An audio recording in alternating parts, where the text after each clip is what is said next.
Hey Bayside, Wesley from Bayside Davis. So good to be with you on this refuel. As you know, we are starting a brand new series in the book of Proverbs.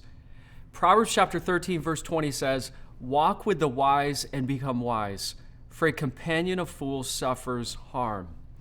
Proverbs is a book all about wisdom, and we get to walk with the wise. Solomon authored most of the Proverbs, and he was somebody that God granted the gift to understand life from the vantage point of wisdom. You and I get to walk in these Proverbs over the next 8 weeks, and we get to learn how to apply wisdom to various places and spaces of life. For example, wisdom for communication, wisdom for friendships, wisdom for human emotions, wisdom for work, wisdom for character, wisdom for different relationships in life. All of that is encapsulated in the book of Proverbs. As we begin this series, think of this as like the intro Devo.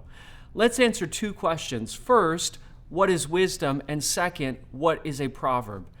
Here's my definition of wisdom.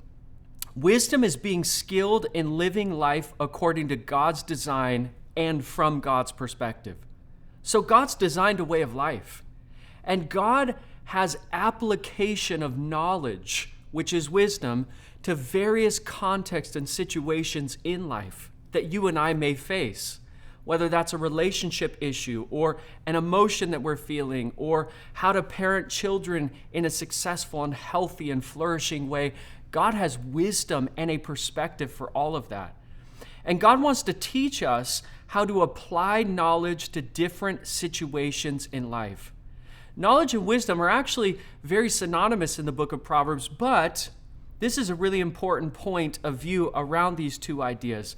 The skill of living life is not so much the accumulation of knowledge, but the proper application of knowledge. Now, in the book of Proverbs, you'll see a lot of times whenever you hear about wisdom, you'll also hear about foolishness or folly. Think of folly as the antithesis to wisdom in the book of Proverbs. A foolish life is a life lived according to a person who rejects God's wisdom and perspective. Someone that says, I don't want God's way. I don't want to live God's ideal for human flourishing. So a wise person says yes to God's design, and a foolish person says no to God's design. Second, what is a proverb? Proverbs in the Old Testament are twofold. One, they're short, memorable sayings, like a lot of the Proverbs that you have heard or memorized. Second, Proverbs are also longer teachings or discourses. You see both in the book of Proverbs. Some of the Proverbs are short, pithy, memorable sayings, and some of the Proverbs are longer teachings. Even in chapter 1, you'll see this. As you see in verse 7, there's a saying about wisdom and relationship with God. And then there's a longer discourse about how to gain wisdom and the importance of applying it to your life.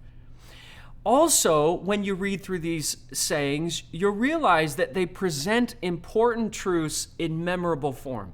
A lot of them are really easy to memorize. But when you read a proverb, this is a really important understanding.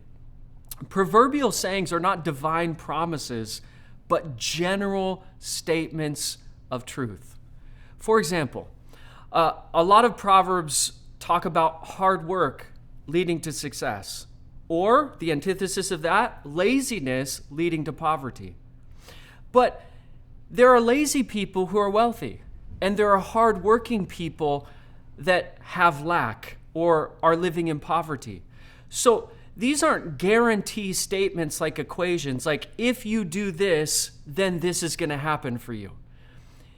These are general rules. And as a general rule of thumb, given that example, hard work often leads to success, and laziness often leads to lack. That's just wisdom.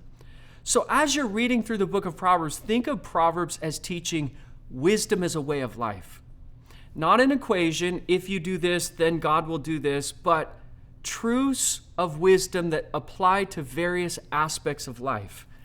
And they teach you to live a life that is skillful and wise. And if you do live that life, there's going to be blessings, success, and fruitfulness along the way.